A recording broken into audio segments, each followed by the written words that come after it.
Bonsoir, bienvenue sur Europe 1. Nous sommes ensemble pour une nouvelle nuit d'échange, de confidence et de partage. Jusqu'à 1h, vous avez carte blanche au 39 21 où vous attendent Paul et Jeanne, ainsi qu'Emeline ce soir qui sera au standard pendant tout l'été pour vous accueillir. Et vous pouvez bien sûr aussi me faire part de tous vos commentaires et réflexions par mail sur le site europe1.fr ou par SMS au 7 39 21 et vous commencez vos messages SMS par le mot nuit si vous voulez qu'il me parvienne. C'est Philippe Chartier qui réalise l'émission ce soir et c'est parti pour 2 heures de direct. Europe 1. Caroline Dublanche. Bonsoir Marc. Bonsoir. Bonsoir. Merci de me prendre. Je vous en prie. Bravo pour votre émission, c'était toujours un plaisir de vous écouter. Donc j'appelais puisque, donc comme j'expliquais dans le petit message, j'ai 40 ans, 3 enfants, je suis séparé, j'ai une liaison avec une femme plus jeune, environ une dizaine d'années, depuis environ 1 an. Ça se passait très bien, puisque tout récemment elle était partante, d'accord, je sais pas, pour venir vivre avec moi. Sur le principe, même si tout s'était fait progressivement. Marc, vous m'appelez d'un portable invisiblement. Oui. Et je sais pas, ça coupe un peu par moment. Il y a pas un point où ça passerait mieux si. Ça va pas être facile. Ça va pas être facile là, parce que là j'ai du mal à vous capter moi. Alors, attendez, je vais essayer de me mettre ailleurs. Ne bougez pas. Attendez, je vais me mettre ailleurs. Allez, bougez un petit peu parce que voilà, il faut qu'on fasse les vérifs. Ok. Avant. Okay. Allez-y, parlez-moi un petit peu. Juste un petit instant. Si vous avez un fixe, j'en profite à dire, c'est vrai qu'il y en a de moins en moins de personnes maintenant ont un fixe avec les abonnements portables et les forfaits formidables qu'ils font. Franchement, appelez-nous avec votre fixe. Souvent, ça marche mieux. Voilà, hein, vous le dites, c'est une question, ça évite tous ces petits problèmes de réglage à l'antenne. Bien sûr. Allez, je vous écoute, Marc. Ok. Donc, par là, peut-être que par là, c'est mieux, à la limite. Allez, on va faire avec, en espérant que ça soit audible. Je vois Fifi qui se tient la tête dans les mains et on espère que ça va marcher. Hein. D'accord, ok. Donc je disais donc une liaison avec une femme depuis environ 1 an automatiquement, tout se passait bien, était prête à venir vivre avec moi. Et puis elle hésitait, elle avait du mal, elle savait pas comment le faire, comment le dire pour franchir le pas. Son mari donc a découvert la liaison, elle a été prise un peu de court.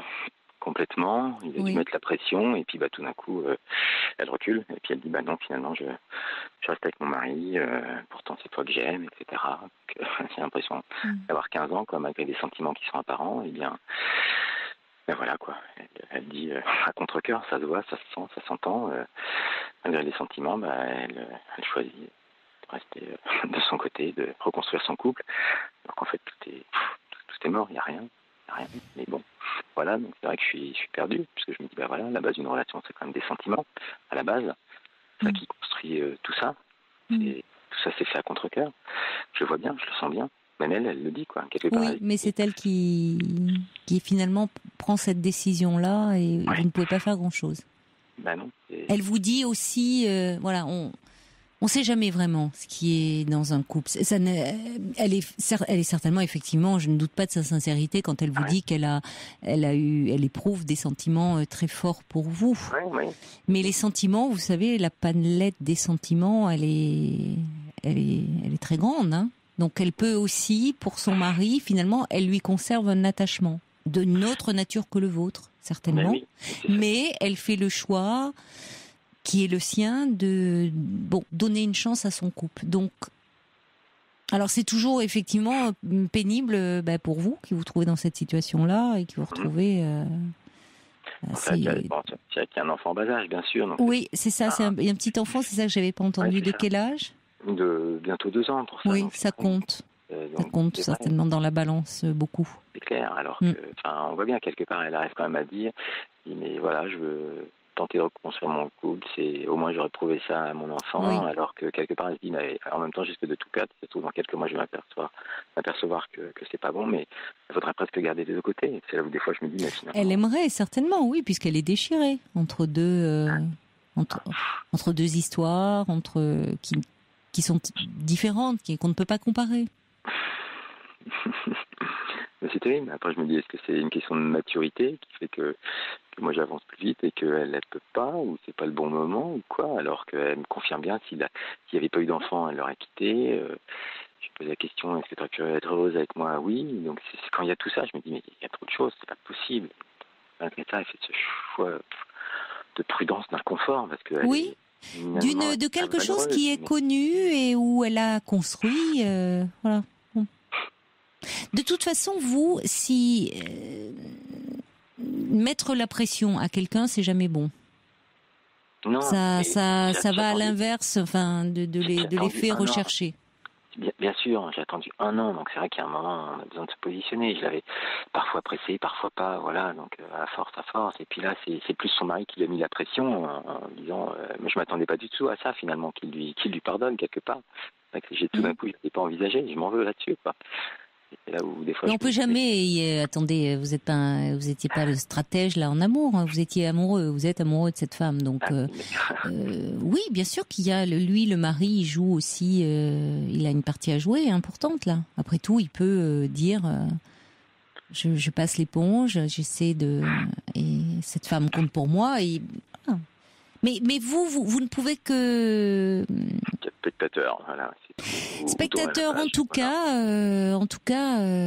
elle prend une décision qui vous rend vous malheureux, mais c'est pas en la, enfin, vous pouvez pas la récupérer contre son gré. De toute façon, ça serait aux dépens de votre relation. Elle vous en voudrait. Bien sûr, mais bien sûr. Parce que je me dis aussi, ça sert à rien d'avoir le mari, de révéler des choses, c'est à double tranchant, quoi. Pourquoi pire. Ça serait un peu, vous auriez l'impression de reprendre la main, d'être moins passif et de vous venger. Et quelque part, oui, c'est de la vengeance aussi. Je me dis que c'est inutile. Ce serait pire, quelque part. C'est un gros pari. Ça n'apportera rien. C'est ce que je me dis aussi, parce qu'au pire, il la mettra dehors, voilà, mais... Non. Vous savez, ça se passe rarement comme ça. Ça se passe rarement comme ça. Vous, sur le moment, ça vous ferait du bien, certainement. Ouais. Vous auriez l'impression là de pas souffrir, de moins souffrir, d'être moins passif, de devoir supporter sans rien dire et en vous effaçant. Donc vous diriez, ben voilà, je vais mettre le bazar dans ce couple puisque moi je peux pas construire avec elle, autant démolir de l'autre côté.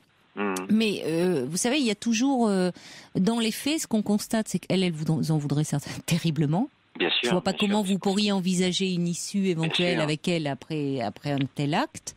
Et d'autre part, ce qui arrive souvent, parce que vous n'êtes pas le premier à y penser dans ces situations, évidemment, ça traverse l'esprit. Mais de là à le faire, c'est autre chose. Et pour ceux qui ont franchi le pas, généralement, le couple peut se ressouder aussi. Fait front contre celui qui agresse le couple. Voyez ? Oui, bien sûr.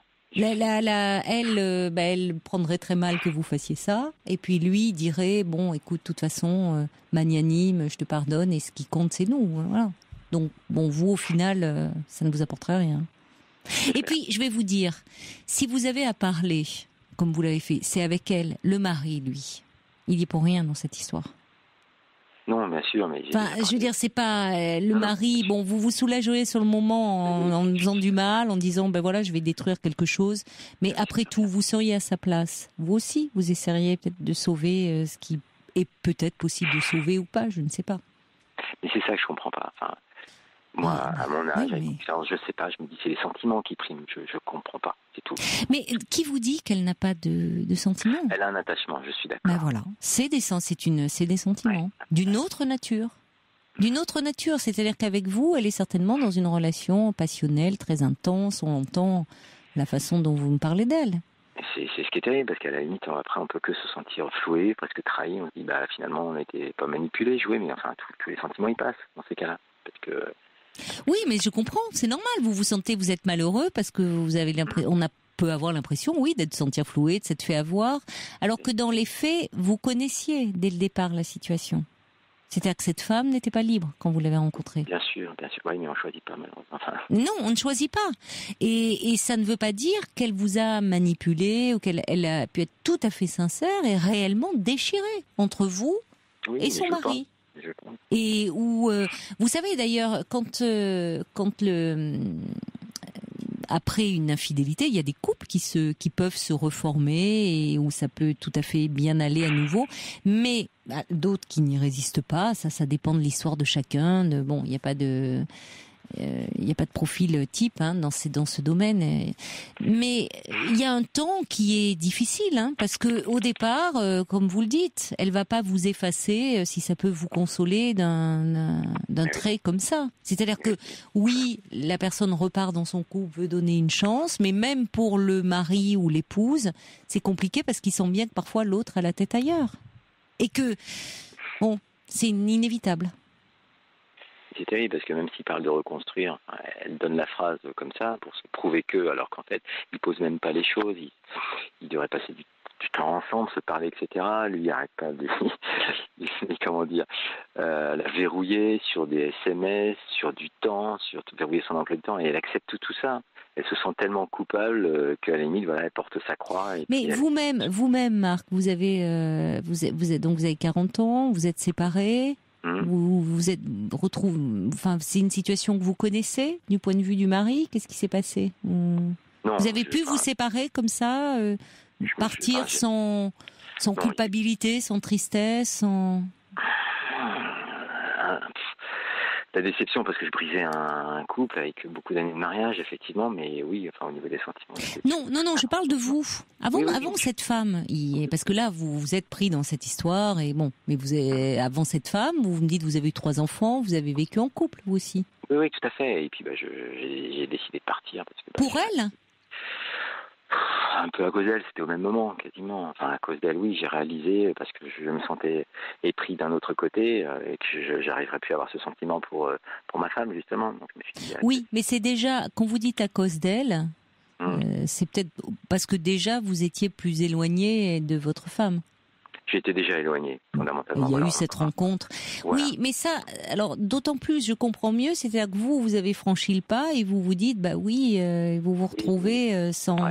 Ça, elle ne le franchit pas, mais vous n'avez pas la même histoire, vous êtes différents, et c'est pas parce que vous vous êtes séparés qu'elle devait forcément vous suivre. Non, mais je ne suis pas demandé de me suivre dès la première semaine, dès les 3 premiers mois, justement. Enfin, on a appris à passer du temps ensemble, à se connaître, etc. Donc ça s'est fait progressivement. Peut-être que oui. Oui, mais là, elle ne peut pas. Donc de toute façon, elle ne peut pas, elle n'est pas prête, et vous n'y pouvez rien. Ouais. C'est difficile, mais vous ne pouvez que... qu'accepter ou patienter, voilà, ou tourner la page. Vous pouvez accepter, vous subissez, vous n'avez pas le choix là de toute façon. Non, un conseil quand même je vous donnerais, c'est d'éviter de rester en lien avec elle, parce que vous le sentez bien, elle pourrait vouloir garder un peu ou rester en contact avec vous, en tout cas échanger avec vous. Oui. Il faut, si elle fait la décision de son couple, après tout, elle reste. Il faut qu'elle se retrouve aussi face à son couple, à cet homme, qu'elle fasse le point. Soit elle va essayer, ça peut marcher, soit sinon elle va se rendre compte que finalement c'est pas possible et elle peut revenir vers vous. Après, tout dépend du temps que vous vous donnez à vous, peut-être que à vous-même, peut-être qu'à ce moment-là vous aurez tourné la page, comme vous dites, ou peut-être que vous serez encore disponible. Ça, l'histoire, elle n'est pas écrite. Elle essaie, elle se donne le temps. C'est ce que vous pouvez lui dire. Elle le sait, de toute façon, que vous en êtes malheureux de sa décision, que vous n'allez pas non plus l'attendre pendant des années, mais que vous n'allez pas, on peut penser, vous remettre en couple là dans les semaines qui viennent. Enfin, non, bien sûr. Laissez passer l'été, vous verrez bien. C'est une période aussi, vous savez, pour les couples, l'été où justement ils se retrouvent, il y a ce tête-à-tête qui peut être, c'est qui tout double parfois. Oui. C'est pas un hasard s'il y a beaucoup de demandes de divorce en septembre. Les avocats le disent. Oui, parce qu'il y a cette période de l'été qui, pour les couples qui sont assez fragiles et qui veulent se retrouver, qui misent là-dessus. En même temps, c'est justement un autre cadre. Dans l'année, il y a le travail, il y a les enfants, il y a le fait qu'il y a une routine qui fait qu'on peut s'éviter un peu. En tout cas, éviter ce tête-à-tête, l'intimité. Ou là, pendant l'été, c'est plus compliqué. Hein, vous pouvez pas prétexter que vous avez une réunion, un rendez-vous, vous échappez. Ouais, enfin, vous êtes vraiment dans un tête-à-tête. Et parfois, ce tête-à-tête est cruel parce qu'on se rend compte qu'on est vraiment trop éloignés l'un de l'autre. C'est compliqué, quoi, quand des fois on peut être si proche et finalement on a du mal à se rejoindre, en fait. On a des histoires qui sont différentes, comme vous dites. Oui, mais ça montre aussi qu'à un moment, c'est-à-dire dans ces moments où on est tellement proche qu'on en vient à fusionner, à penser qu'on se comprend tellement, on est fait on ressent tout, on vibre de la même chose. Là, c'est la première grande différence. Et vous dire que vous vous rendez compte que cette femme, bien qu'éprise de vous, a peur de perdre ce à quoi elle est attachée aussi. Et dans ces cas-là, il vaut mieux savoir, enfin, même si c'est douloureux, se retirer, parce que vous savez, le tiers dans ce type de relation peut permettre au couple bancal de tenir. Hein. Il y a des couples qui tiennent justement, l'autre ne le sait pas, parce qu'il y a infidélité à côté. Le couple ne tiendrait pas s'il n'y avait pas infidélité. Le couple légitime, entre guillemets. Ah oui. Et oui.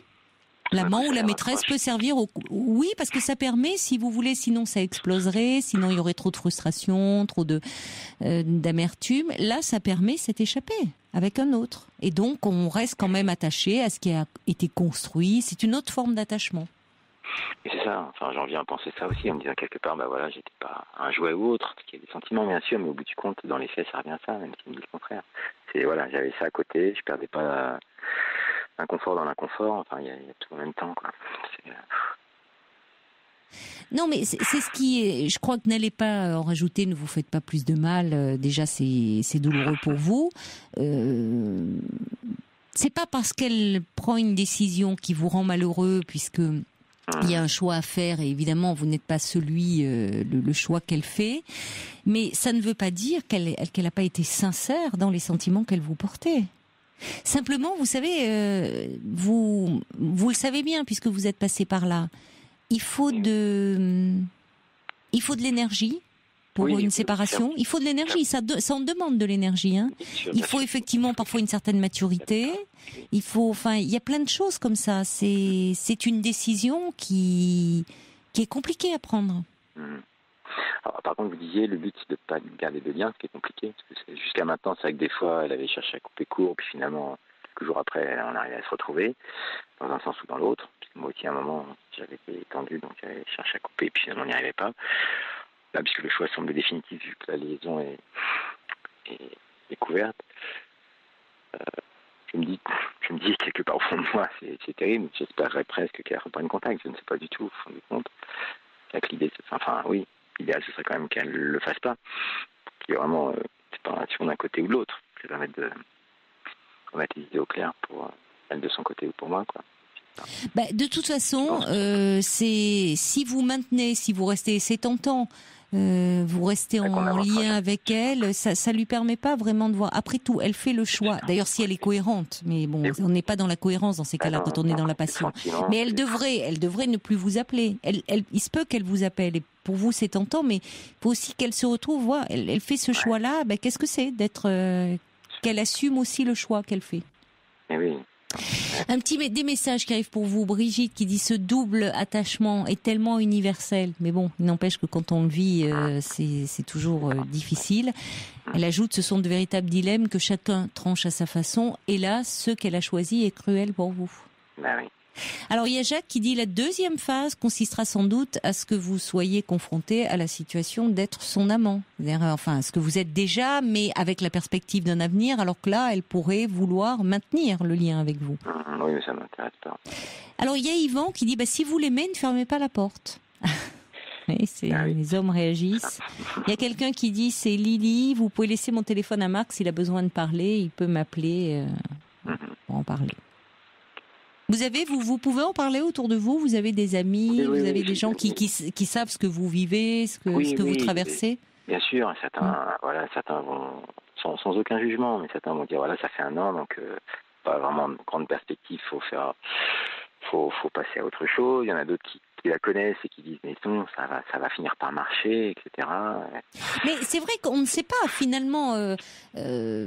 L'histoire n'est pas forcément écrite. C'est-à-dire que c'est pas parce qu'on décide après une telle aventure, c'est quand même ça met le couple à l'épreuve. Hein. C'est pas anodin. Même si pour celui qui décide de pardonner, on peut vouloir pardonner vraiment consciemment, et puis en même temps il y a des parts de soi où ça remonte, la colère, le ressentiment, la tristesse. Bon, et pour celui qui a vécu une histoire en parallèle et qui s'est investi avec beaucoup de sincérité, beaucoup de passion, on tourne pas la page comme ça. Donc c'est-à-dire qu'il y a aussi le fait d'être déchiré, ça se poursuit, ça se continue. Donc si vous voulez, c'est pendant un temps tout reste fragile. Il y a des couples, je ne vais pas vous mentir, vous le savez de toute façon, qui surmontent cette épreuve et que même ça peut rendre plus fort. Il y en a d'autres qui n'y résistent pas. Là, vous comme moi, on ne sait pas. Bien sûr. Hein, et bon, vous verrez. Après, c'est vrai que parfois aussi, vous le savez bien, vous n'allez pas attendre, parce que même l'attente, au bout d'un moment, ça crée ça. Enfin, ça fait que ça plonge dans l'angoisse. Vous dites est-ce qu'elle va pas repartir, bien sûr. Laissez passer l'été, vous verrez. Vous avez des projets pour cet été Oui. Dans les vacances, ça ira pour ça. C'est pas ça va être déjà bon. C'est pas, ça règle pas tout, hein. Vous emportez, mais le fait d'être loin d'elle, d'être éloigné, je m'en doute. C'est important quand même un peu. Mais c'est aussi ce que je me dis, quoi. C'est terrible, quoi, de se dire, voilà, est-ce que je dois patienter, pas patienter. Oui, on se dit toujours, parce qu'on imagine une histoire, on imagine dire, il y a tellement de sentiments. Il y a tellement, et elle fait le choix de la raison, ou ça peut être l'inverse pour un homme. Mais dans les faits, une histoire, elle se construit pas non plus sur quelque chose d'uniquement passionnel. La difficulté après, auquel on est confronté quand on a ce genre de relation, c'est de transformer cette passion, ce désir intense, parce que aussi il y a de la clandestinité, parce qu'il y a de l'interdit, de le transformer dans une histoire qui deviendrait d'une relation de couple au quotidien, avec aussi des histoires de famille, vous, vos 3 enfants, elle, son petit enfant. Enfin, vous voyez, où vous seriez non plus seulement amant, mais aussi parent. Donc, oui, on peut imaginer, parce que là, vous êtes c'est un crève-cœur. Vous l'avez dans la peau, vous êtes dans ces retrouvailles. Mais qui dit, après tout, que dans la vie de tous les jours, vous voyez, c'est une toute autre histoire qui devrait s'écrire.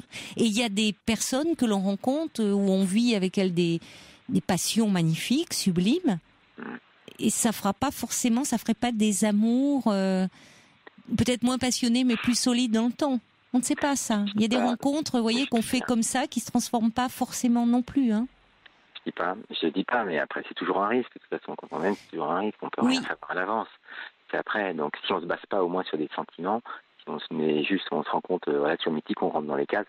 Ça, c'est trop facile. Ça, il n'y a pas le plus comme ça. Non, mais je vous parle même pas de cases. Je suis très éloignée justement du schéma des cases. Je vous dis qu'il y a des gens peut-être il y a des rencontres. Avec des personnes où ça va être comme ça, une passion, mais c'est pas forcément des personnes avec qui on va vivre une histoire. Je l'admets, c'est pas facile à... Oui, pas facile en ce moment. Mais bon. Bien sûr. Mais donnez-vous un peu le temps, elle vient de vous l'annoncer. Ouais. C'est dans la distance, on se dit, si je dois tourner la page, quelque part, on développe soit de l'amertume, soit de la rancœur, des choses comme ça. Non. Sur le moment, c'est normal, et tant mieux. Après tout, ça peut vous aider d'être un peu en colère. Oui, déjà, vous manifestez de la colère, pas contre elle est détournée, vous songiez à aller voir le mari. Voyez, non, mais vous l'évoquez, ça fait du bien d'y penser. Oui. Mais voyez, vous l'attaquez pas à elle encore directement. Il y a des phases.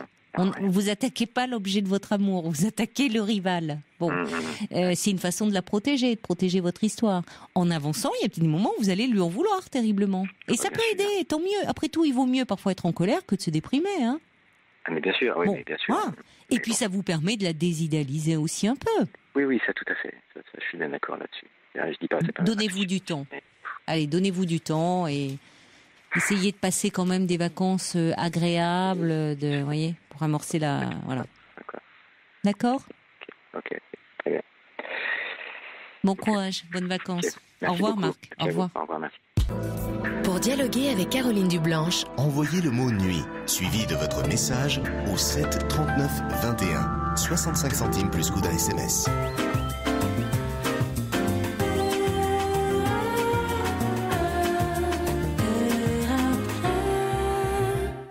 Bonsoir Claire. Bonsoir Caroline. Vous allez bien? Oui. Oui. Je vous appelle parce qu'il m'arrive quelque chose de pas banal. Vous voyez, je suis suivie par un dentiste depuis 3 ans maintenant. Et puis, à chaque fois, j'allais surtout avant les vacances pour faire des contrôles, quoi. Oui. Et j'avais l'habitude de partir faire de la montagne en Suisse, la haute montagne. Oui. Et il se trouvait que que lui aussi allait faire de la montagne en Suisse très souvent. Vous l'avez retrouvé là-bas? Non. Je l'ai retrouvé dans son cabinet. Donc souvent on parlait montagne. Bon. Et puis à la fin de chaque entretien, mes consultations, il me disait toujours des choses du genre que j'étais belle, mais pas extérieurement, toujours intérieurement. Mais remarquez, vous voyez, oui, de l'intérieur, le dentiste. Vous avez un palais magnifique, des gencives, je n'en parle même pas. Voilà. Non, mais il me disait que j'étais une belle personne. Non, mais enfin, oui, il voulait accentuer sur le fait que vous étiez, voilà, vous avez beaucoup de qualités, mais j'espère qu'il vous disait pas, vous êtes belle, mais pas extérieurement, mais intérieurement. Parce que ça peut être les deux aussi. Il me disait pas ça, mais. D'accord, oui. Voilà, mais il disait, mais. Il vous le disait mieux que ça, quand même. Ah, il me disait très très pour bien. Pour que vous y soyez. D'une belle manière, vraiment. Et à tel point que ça me touchait, quoi. Vous êtes une belle personne, vous avez des qualités intérieures, prenez soin de vous, enfin. Voilà, vous méritez une vie qui est belle, quoi. Enfin, des choses comme ça. Oui. Et. C'est gentil. Oui, très très gentil. Et donc j'y allais 1 à 2 fois par an. Et puis toujours les mêmes choses en fait. Et là j'y suis allée parce que je repars faire de la montagne. Donc j'y vais faire un contrôle. Et là il me dit quand je vous vois, vous me faites du bien, vous me déstressez. Il y a des patients qui me stressent, mais vous me déstressez. Ah oui, vous lui parlez de la montagne en plus, donc il s'évade avec vous, vous avez un point commun. Alors il me dit, je sens que vous êtes quelqu'un de calme. Alors je lui dis, mais comment vous pouvez me dire ça? Alors je dis, vous savez, les gens qui font de la montagne, en général, ils sont calmes. Oui, il faut avoir un certain sang-froid, il vaut mieux. Oui. Alors bon, voilà, je me dis, bon, il continue à me parler de la montagne, tout va bien.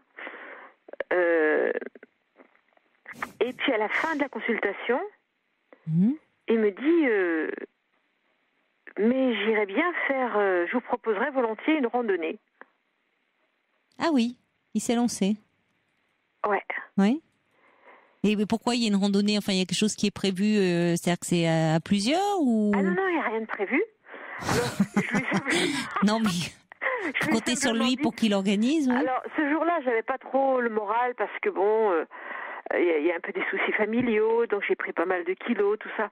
Puis, bon, je m'ai penchée un peu sur mon cas, je lui dis,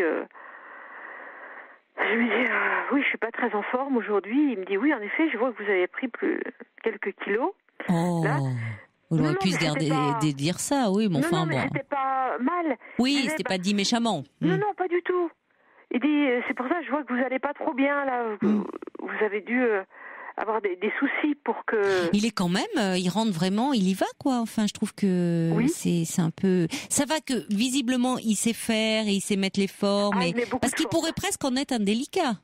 Et il met beaucoup de force. Tel que vous en parlez, vous voyez, ça pourrait dire, bon, il va un peu trop loin, il est un peu intrusif. Mais visiblement, non, ça ne vous choque pas. Non, parce qu'il est extrêmement délicat. Et... Ah bon, parce que là, tel que vous me le racontez, je trouve pas ça très délicat. Mais bon, après, ça, venant de lui, dans le contexte, la façon dont il vous le dit, ça ne vous trouvez pas ça? Donc, j'avais beaucoup trimé depuis 6 mois avec des parents en fin de vie, que j'avais eu du mal à m'occuper de moi, et puis que j'étais devenue un peu boulimique, quoi. Oui, vous étiez angoissée. Voilà. Oui. Et puis je lui ai dit, vous voyez, c'est pour ça que je viens pour mes dents, pour voir s'il n'y a pas des problèmes, parce que Oui. bon... c'est bien quand même que vous fassiez des contrôles comme ça, et que malgré tout, vous laissiez j'ai pris pas... quelques kilos. Alors il me dit, oui, je vois ça, c'est dommage. Je lui dis, oui, d'accord, c'est vous qui avez amené, c'est oui, différent, c'est vous qui l'avez amené. Non, c'est moi mais qui ai d'accord, amené. oui, c'est pas lui qui a pris les devants en vous disant, oui, je vois que vous avez pris du poids. Et il me dit, si vous voulez, quand vous aurez perdu vos kilos, eh bien, on se fera une randonnée ensemble. Ah pour perdre des kilos, c'est pas mal une randonnée. Alors il me dit, perdez-les avant, comme ça, on marchera mieux. Ça motive, vous pouvez faire, c'est une bonne motivation pour perdre vos kilos avant de partir en randonnée. Voilà. Alors, vous allez randonner avec votre dentiste ? Alors attendez, c'est que je lui ai dit, mais attendez, vous me parlez, c'est pour de vrai là ou j'y crois pas. Oui. C'est pour de vrai ou c'est pour rire? Enfin, j'ai dit ça comme ça, c'est juste comme, vous le dites comme ça ou... Alors il m'a dit oui, j'irais bien faire une randonnée avec madame Intel, enfin c'est moi quoi. Oui. Mais il est libre cet homme? Ah non, il n'est pas libre, il est marié avec l'ophtalmo qui est à côté. qui a la porte à côté. Ah oui, d'accord, ils ont un cabinet, oui, d'accord, commun. Voilà, un cabinet commun. Et j'avais vu un jour qu'il avait son fils. Et vous lui avez pas dit, et votre femme alors, vous l'amenez, elle nous suit en randonnée? Oui. Ah oui, vous lui avez pas demandé? Non, mais j'étais tellement estomaquée que j'ai rien pu dire, quoi. Je suis sortie de là, je savais plus quoi penser. Oui, vous n'avez pas répondu. Vous saviez pas finalement si c'était un peu si c'était une réelle proposition ou si une boutade. J'y crois pas. Il essaie, il voit si ça mord, si vous répondez, je pense, non? C'est pas anodin de vous parler de ça, je pense. Vous l'avez senti comme ça, en tout cas. Oui. Alors c'est pour ça que je lui dis, mais j'y crois pas. En vrai, vous parlez en vrai, quoi, ou c'est pour blaguer, enfin. Oui, qu'est-ce qu'il vous a dit? Il m'a dit non, je ferais bien une randonnée avec madame Intel. D'accord. Oui, mais enfin c'est très, vous voyez, c'est un peu à distance, c'est sur le mode de l'humour. Il dit pas oui, ça me ferait, j'aimerais faire partir en randonnée avec vous. C'est une randonnée avec madame Intel, donc il vous situe encore comme patiente. C'est très, il joue un peu, il maintient une ambiguïté, où effectivement on ne sait pas si c'est du lard ou du cochon, comme on dit. C'est ce que je pense. Oui.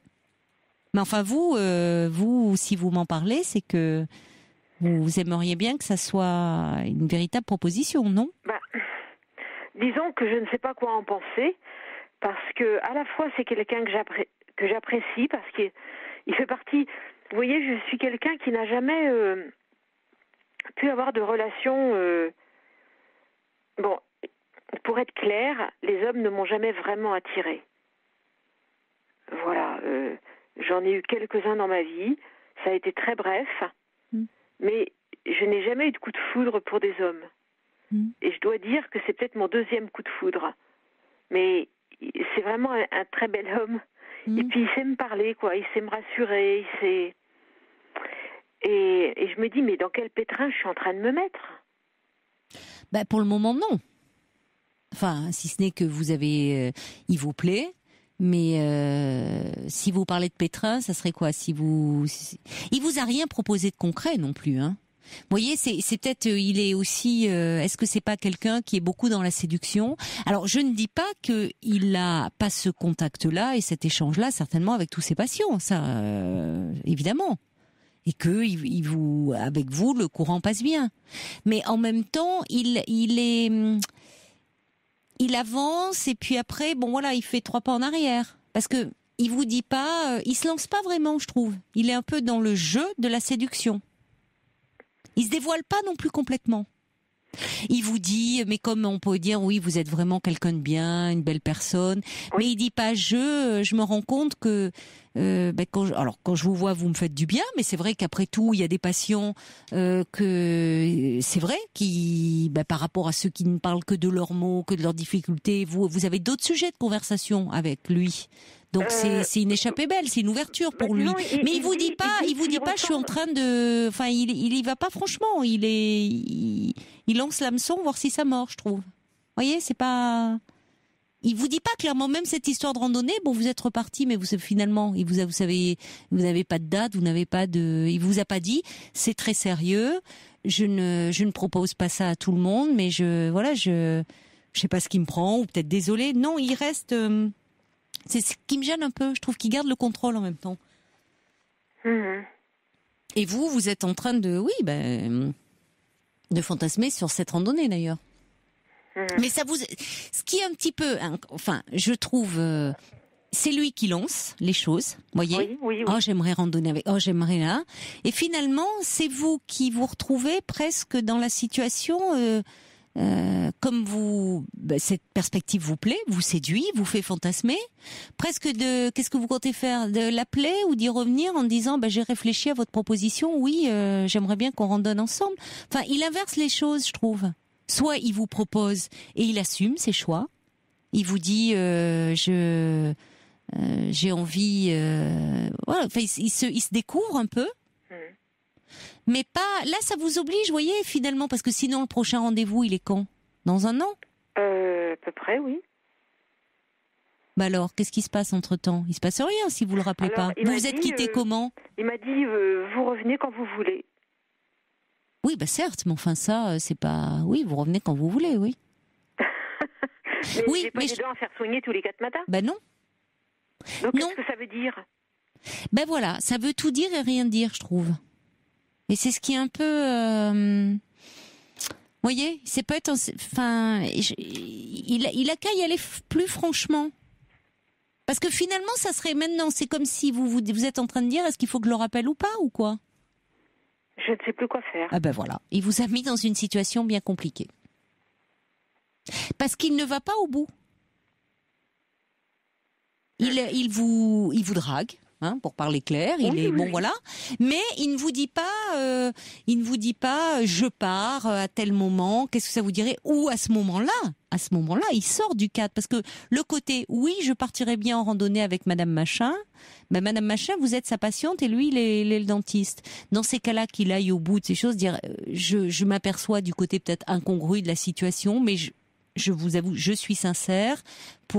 Accepteriez-vous d'en parler avec moi en dehors du cabinet, de me retrouver pour prendre un verre ? Il brise un peu, vous voyez, il sort du contexte.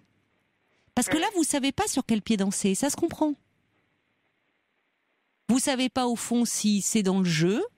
Vous aimez la montagne, moi aussi, et tiens, on pourrait randonner ensemble, et puis voilà, et ça ne va pas plus loin. Si vraiment il vous tend une perche, en tout cas, il va pas jusqu'au bout. Donc finalement, c'est pas à vous après d'aller le trouver en disant, vous savez, oui, finalement, alors on part quand ? J'ai ma valise là, j'ai mes piolets, et voilà. Non. J'irai pas le trouver, ça c'est sûr. Alors, je me suis dit aussi, il y a des amis aussi qui m'ont dit, mais cet homme est en train de te draguer. Oui. Bon, mais je me suis dit, vu mon peu d'attrait pour les hommes d'habitude, je me suis dit, pourquoi faut-il voir le mal partout ? Parce que d'habitude, pour moi... Mais c'est pas le mal. Après tout, moi je trouve. Bon, alors je vais vous le dire plus clairement. Je me demande si cet homme n'est pas dans la séduction. Que c'est quelqu'un qui donne dans. Alors je sais pas, je le connais pas moi. S'il est comme ça de façon générale, si c'est avec vous plus particulièrement. Mais je trouve qu'il crée une sérieuse ambiguïté, mais qu'il ne lève pas. Et c'est là où je le trouve pas clair. Et finalement, vous vous retrouvez à cogiter, mais au final, il ne vous a rien proposé de concret. Ouais. C'est vous qui maintenant fantasmez, ah oui, mais finalement, vous en parlez à vos amis, vous m'appelez pour en parler, mais qu'est-ce qu'il me veut ? Ah bon, il me drague, d'accord, oui. Et alors ? Après tout, c'est lui qui prend l'initiative de la relation, enfin d'une possible d'aller dans une intimité avec vous, et puis il vous raccompagne, au revoir madame, vous revenez quand vous voulez, c'est n'importe quoi. Qu'il assume. Donc, qu'est-ce que je dois faire pour le positionner ? Lui demander, est-ce que je dois lui demander, comment dire, Vous pensez que ça va être une randonnée simple ou est-ce que vous pensez que ça... Non, parce que là vous rentrez. Enfin, vous voyez que à quel point il vous met dans une. Vous n'allez pas le rappeler. Dites donc, docteur, on part pour une randonnée simple ou pour une randonnée avec grand frisson à l'arrivée? Non, mais qu'est-ce que vous avez derrière la tête, quoi? Des fois, j'ai envie de lui demander, mais qu'est-ce qu'il a derrière la tête? Oui, mais c'est pour ça.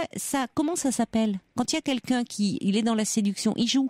Il peut jouer, et y compris jouer avec vos sentiments. Et c'est le côté assez déplaisant, là. Enfin, bon. Ouais. Moi, c'est ce que je trouve un peu gênant. D'accord. Ce côté-là.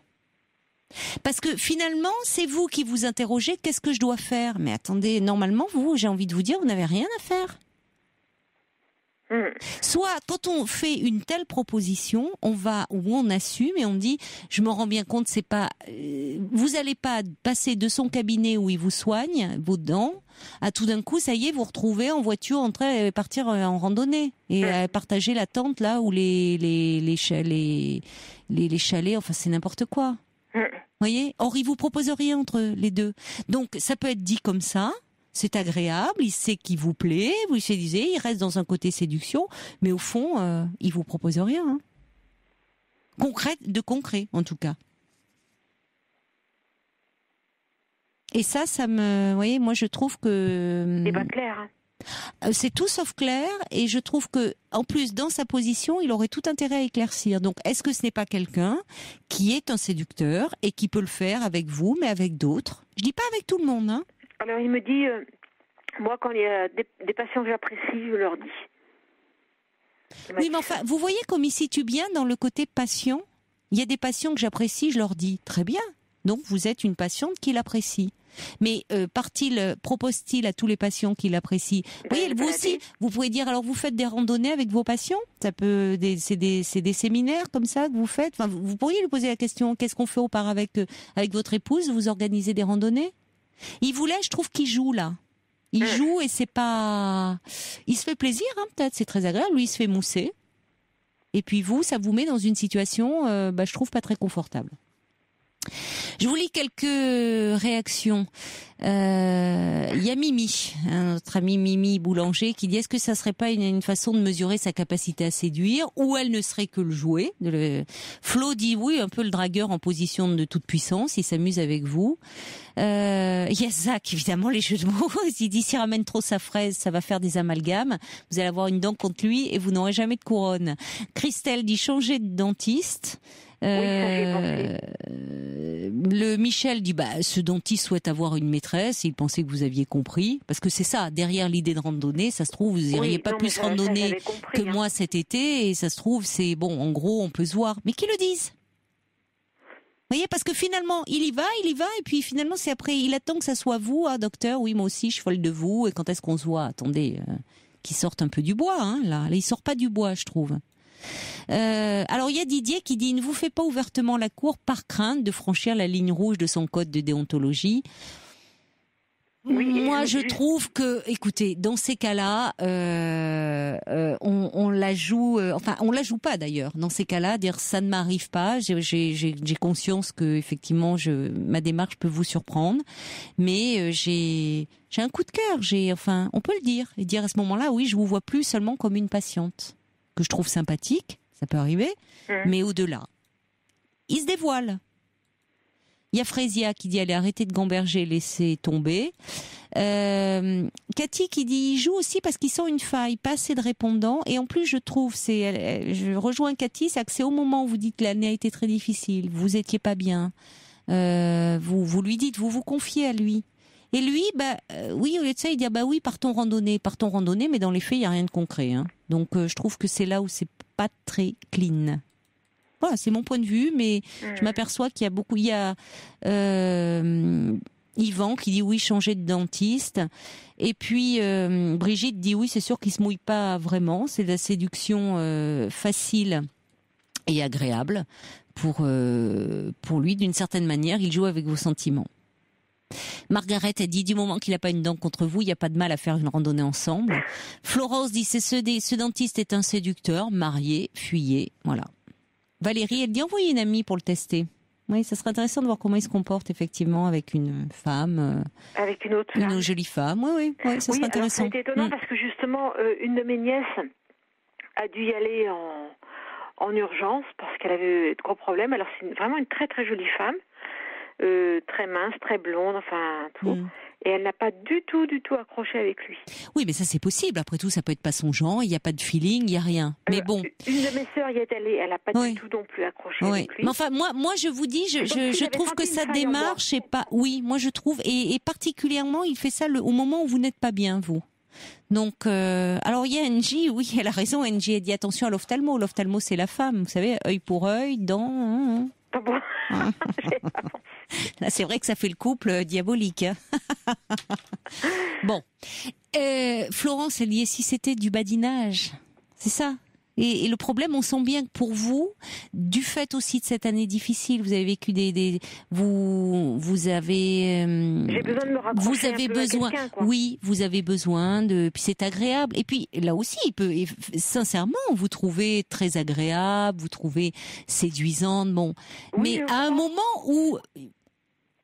Dans un autre contexte, vous n'auriez peut-être pas, ces paroles-là n'auraient pas eu le même effet. Mais là, vous sortez d'une année difficile, ça vous fait du bien. Mais de là à cogiter trop, écoutez, c'est pas à vous de le rappeler. C'est pas à vous de le rappeler en tout cas. Et si j'y vais, vous allez pour lui dire quoi ? Vous avez plus besoin pour vos dents. Vous y allez pourquoi alors ? Si j'y vais, je sais pas, si j'ai une carie dans 6 mois. Vous voyez, dans 6 mois, je sais pas, vous irez en randonnée dans l'hiver. Non, mais faudra que je me montre ferme, quoi. Peut-être que dans 6 mois, cette faille, elle sera moins là, vous vous sentirez moins fragile, et peut-être qu'il n'aura pas la même démarche par rapport à vous. Et dire, bon, vous le prendrez sur le mode de l'humour. Et déontologiquement, est-ce qu'il a le droit de faire ce genre de choses ? C'est un dentiste en même temps, hein. C'est pas, vous voyez, c'est pas votre thérapeute, c'est pas un psy, voilà. Hein, ça va, bon, c'est pas, ça va, bon, c'est pas ça. Écoutez, même des amitiés. Je me suis dit pourquoi. Mais bien sûr, non, mais c'est pour ça que je veux dire, si vraiment il était clair et que s'il était dans quelque chose de direct où il vous propose, il vous dirait bon, est-ce que vous accepteriez de me voir en dehors du cabinet ? Là, c'est pas clair. C'est revenez me voir quand vous voulez. C'est n'importe quoi. Il joue sur cette ambiguïté. Alors, mais lui ne mesure peut-être pas à quel point ça c'est entré en vous et à quel point vous fantasmez, hein. Il a peut-être fait sur le ton de l'humour, du badinage, et voilà. Le problème, c'est que vous grossissez les choses et c'est devenu comme si, ça y est, oui, vous allez partir là cet été en randonnée. Dans les faits, il a rien promis de concret. Non. Et il y a une chose qui m'a aussi étonnée, c'est que j'avais pas trop le moral en arrivant. Il me dit pourquoi vous avez pas l'air bien et il m'a dit vous savez que pourtant je vous ai jamais fait de mal. Oui, bon, écoutez, moi je le trouve, pardonnez-moi, mais je trouve qu'il y a un côté assez intrusif. Il joue, il mélange différents niveaux, tout d'un coup presque d'une grande familiarité, et puis après il remet la distance, genre je suis le dentiste, vous êtes la patiente, je partirai en randonnée avec Madame Duchemol. Bon, moi franchement ce comportement-là me déplairait, hein. Je trouve que c'est pas de la part d'un professionnel. Ça peut arriver, si vous voulez, d'un médecin même d'ailleurs. Alors on dit d'un point de vue déontologique, oui, on n'a pas de relation avec ses patientes. Mais après tout, derrière il y a des hommes et des femmes, et il pourrait dire j'ai un coup de cœur, j'ai un coup de cœur, une amitié. Déjà, une amitié, on tient pas ces propos-là. On peut dire j'ai un coup de cœur. Et je ne vais plus pouvoir, je ne peux plus m'occuper de vous en tant que patiente parce que c'est plus fort que moi, j'ai des sentiments. Mais on se jette à l'eau, on sort du bois. Là, il fait rien, et je pense que c'est du badinage. C'est un séducteur, et voilà. Je trouve, hein. D'accord. Et je pense que n'attendez pas d'avoir une carie, enfin, peut-être, ou la prochaine fois, vous y allez, mais s'il commence dans ce registre-là, vous lui dites, écoutez, et qu'en dirait votre femme ? Vous voyez, parce que le tout à 2 pas du cabinet de sa femme, c'est limite quand même. Voilà. Désolée, hein, je vois bien que je casse un peu vos fantasmes, mais bon, c'est pour le coup, oui, vous iriez dans une histoire qui est une histoire qui est peut-être que dans votre tête. À rien. Non. À rien du tout. Non. Il veut certainement, bon, enfin, je sais pas ce qu'il veut, bon, mais ça prend trop de proportions chez vous, voilà.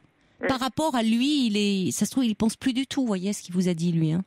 Et vous, voyez le chemin que ça fait dans votre tête. Ouais. Bon, alors ça veut dire que peut-être, oui, vous en avez un peu assez de cette solitude, vous aimeriez de l'imprévu, que quelqu'un vous courtise, et c'est toujours très agréable. Et que vous avez besoin de souffler, et pourquoi pas partir en randonnée, même si c'est pas avec votre dentiste. Vous pourriez faire des rencontres et des hommes qui sont passionnés de montagne, et qui là, vous seriez pas dans ce cadre-là, ou, vous voyez, ça serait peut-être plus clair. Vraiment. D'accord. Il peut jouer, il est dans un jeu, mais il y a des moments où, quand on est plus fragile, plus vulnérable, on n'a pas cette distance-là. Oui. Vous voyez, c'était un moment où vous étiez vulnérable, et c'est là où je trouve, il n'a pas forcément mesuré, il est pas psy, hein, il est pas bon, il vous trouve sympathique, vous lui plaisez, il a un échange, voilà, mais il n'a pas forcément mesuré non plus que ça allait pour vous résonner en vous de cette façon-là. Et c'est pour ça que, mais bon, après un dentiste n'a pas à se former sur ce qui se joue dans la relation, les transferts, ce que font les psys. Quand on demande de rester finalement dans une distance qui est rassurante pour tout le monde. Oui. Vous voyez, de pas mélanger les genres. Là, je trouve qu'il est dans une ambiguïté qui est un peu problématique et où il ne va pas au bout. Soit il va au bout en disant voilà, j'ai un coup de cœur, voilà. Mais là, il reste dans l'ambiguïté parce que lui, c'est agréable, il sent qu'il vous plaît, vous lui plaisez, mais il attend pas forcément plus. En fait, ça flatte son ego quelque part. Oui, c'est possible. Oui, c'est tout à fait possible. Mais il faut que vous pensiez à vous. Donc, si vous avez envie de partir en randonnée, partez. Mais voilà, faites-vous plaisir, vous, oui. Et vous allez voir que vous, quand vous irez un peu mieux, prendre tout ça avec plus de recul, je pense. Oui. Je pense, oui. Merci Claire de votre beaucoup, confiance. Caroline. Au revoir. Au revoir.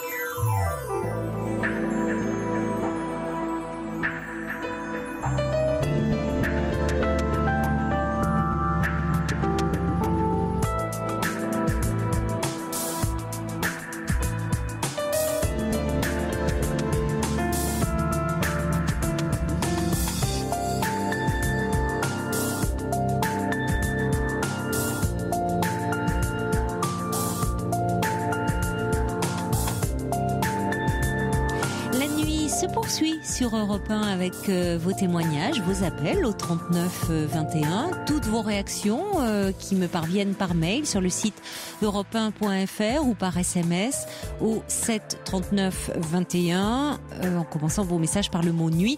Alors beaucoup de réactions encore qui arrivent pour Claire qui était un peu déstabilisée par l'attitude de son dentiste qui est dans un jeu de séduction avec elle. Ça fait 3 ans qu'elle va chez ce dentiste, il la complimente beaucoup, ils ont beaucoup de points communs, notamment la montagne. Et là, il lui a dit pourquoi pas, tiens, si on pourrait randonner ensemble, mais ça en est resté là. Et donc, elle savait pas très bien sur quel pied danser. Alors, il y a Joséphine qui dit ce genre d'attitude ambiguë m'est arrivé avec un professionnel. Je réponds oui, bien sûr, avec votre adorable épouse. En général, ça calme le monsieur sans être désagréable. Et puis il y a Brigitte aussi qui dit je trouve désagréable cette espèce de complaisance narcissique en plus en tant que soignant, en tant que médecin. Et c'est vrai d'ailleurs Claire à la fin de notre échange disait au fond ça flatte un peu son ego. Et certainement, d'ailleurs, comme quand cet homme disait à Claire, mais je vous trouve pas très bien, qu'est-ce qui se passe? Pourtant, je ne vous ai jamais fait de mal. Enfin, il n'est pas le centre du monde non plus. D'ailleurs, Claire disait qu'elle avait traversé une année difficile et c'était pas en raison à cause de son dentiste. Alors, il y en a qui disent attention, de justement quand on est fragile et de pas être trop naïf. Quelqu'un me dit, cet homme finalement. Il y a Didier qui dit moi aussi mon chirurgien dentiste aime bien parler pendant qu'il m'opère, il profère toutes sortes de boutades pour détendre un peu l'atmosphère. Et puis c'est Sam aussi qui dit restons les pieds sur terre parce que finalement il a pu faire de l'humour, tomber dans quelque chose un peu de jeu de séduction où il n'y a rien derrière et où il y a une telle attente chez Claire qu'effectivement la brèche est ouverte. Bon, en même temps on sent Claire suffisamment lucide pour comprendre et se rendre compte que ça ne va pas aller forcément plus loin. Et Brigitte qui ajoute: rien ne vaut un positionnement clair de la part d'un médecin, d'ailleurs même médecin qui est pas psy, médecin, patient, chacun à sa place, c'est tellement plus juste et plus rassurant. Je suis bien d'accord avec vous. Allez, on va maintenant accueillir Anne pour un tout autre sujet. Je vois Paul qui me dit non, Anne, vous êtes bien là? Oui, bonsoir. Non, j'ai vu Paul qui ouvrait une bouche là grande. J'ai dit tiens, qu'est-ce qui se passe? Anne aurait-elle raccroché entre-temps? Mais vous êtes là, tout va bien. J'écoutais sagement. Bon. Donc voilà, bonjour. Donc, bonsoir. Moi, je vous appelle parce que je pense souffrir d'un syndrome d'abandon. En fait, c'est un nom qui m'est venu tout seul alors que finalement il existe déjà et que c'est pas quelque chose de si rare que ça. J'ai eu des époques difficiles dans ma vie, donc essayer d'être synthétique, déjà donc une maltraitance physique et morale de la part de ma mère dès mon plus jeune âge. À 15 ans, on a quitté la maison de mon enfance où j'avais tous mes amis, ma famille autour, pour partir à 500 km de là. C'était compliqué pour moi. Et puis, sont arrivées ces, on va dire, 10 dernières années où il y a eu un licenciement économique où j'ai dû faire intervenir un avocat. J'ai eu le décès de mon père qui est mort un peu trop jeune, cancer de poumon, et que j'ai dû accompagner jusqu'à la fin de sa vie, les 4 dernières heures. Il avait choisi de mourir à domicile. Donc il n'y avait rien, il n'y avait aucun dispositif médical, il n'y avait rien. J'ai vu mon père mourir pendant quelques heures par étouffement. C'était bon. Après, donc ma mère, je l'ai prise en charge, je suis fille unique, elle a la maladie d'Alzheimer, donc ça a été terrible, il a fallu se battre un petit peu pour qu'elle voie un médecin et qu'on pose un diagnostic médical sur la maladie, Alzheimer ou autre. Ça a été fait, mais tout le temps où elle a été toute seule chez elle et où elle n'a pas été placée, j'ai vécu un peu l'enfer quand même. Dans les mêmes temps, mon ex-mari est parti, bien sûr, donc j'avais mes enfants de 11 et 14 ans. Je suivais une formation, je m'étais inscrite à une école à Paris. Donc une semaine par mois, j'allais à Paris. Je préparais un master en fait. Un master de quoi? Gestion, qualité, gestion des risques en établissement et réseau de santé. Vous aviez envie de progresser dans votre métier? Oui, parce que c'est pas banal de reprendre des études comme ça. Oui, c'est vrai. Puis c'est courageux en tout cas. Oui, mais alors voilà, je l'ai fait dans des conditions épouvantables. Bah oui, évidemment. Oui, évidemment, dans les pires conditions, oui. Ouais, ça a été extrêmement dur. Et vous avez réussi quand même vos examens? Oui, alors j'ai eu quand même. Chapeau, oui, donc pour ma thèse, la présentation de ma thèse, j'ai eu 6 mois de plus que mes collègues. Ah oui, mais écoutez, dans un tel contexte familial, avec ce qui reposait sur vos épaules, heureusement qu'on vous a accordé ce temps-là, parce qu'une thèse, c'est très lourd, c'est un investissement de travail, de temps, d'énergie considérable, et ça mobilise vraiment toute l'attention, enfin tout le temps, ça dévore. Alors avec votre mère à vous occuper, vos parents dans ce contexte-là, oui, vous avez, enfin c'est même, vraiment, vous avez beaucoup de mérite d'avoir réussi à soutenir votre thèse dans un tel contexte. En fait, finalement, voilà, on est 2006, 8, 2010. On arrive à 2010. 2010, je rencontre quelqu'un. En 2006, mon père est mort, je me suis occupée de ma mère. Et après, bien sûr, c'est aussi en 2010 que mon ex-mari est parti en 15 jours de temps avec son sac à dos. Oui, c'était l'année épouvantable. C'est terrible. Je l'ai vécu très, très durement. très dur. Enfin, vous voyez, quand vous me dites, vous avez commencé en me disant je souffre d'un syndrome d'abandon, je suis pas certaine que vous souffriez d'un syndrome d'abandon, mais enfin, il faut, après tout ce que vous avez traversé, entre la maladie de votre mère, votre père, qui décède dans des conditions aussi terribles, votre mari qui vous quitte, enfin, on serait nombreux à ce cas-là à souffrir d'un syndrome d'abandon, et vous avez fait face quand même, hein, en plus. Donc, oui, et j'ai fait face simplement. Bon, en 2010, j'ai rencontré un compagnon, donc là, c'était très très bien. Ça a illuminé ma vie. C'était vraiment très très chouette. oui. Et puis, malheureusement, au mois de fin mars, il m'a déposé une lettre dans la boîte aux lettres pour me dire qu'il m'aimait comme il aimerait sa sœur, comme un frère aimerait une sœur, mais qu'il n'avait pas vraiment de sentiment d'amour pour moi. Et là, j'ai plongé. Alors, faut quand même dire que quand je l'ai connu en 2010. Entre deux, mon ex-mari en a remis une couche, si je puis dire. Il a fallu que je crée une entreprise de formation. Donc ça, c'est pareil. Après un deuxième licenciement économique. Je m'étais lancée dans la construction d'une entreprise de formation. Alors là, j'y passais un temps extrême. Mon compagnon, on était beaucoup. Et puis, à un moment donné, sans m'y attendre, mon mari a fait parvenir une lettre de la part de l'avocat, disons, qui réduisait la pension alimentaire 100 € par enfant au lieu de 200 € par enfant. Donc là, je l'ai très mal pris, ça m'a énormément agacée et déçue. Donc ça a été dans la précipitation, ça a été aussi encore beaucoup de problèmes à résoudre. Surtout que je commençais à faire tout juste mes premières formations. Donc là encore, c'était pas le moment.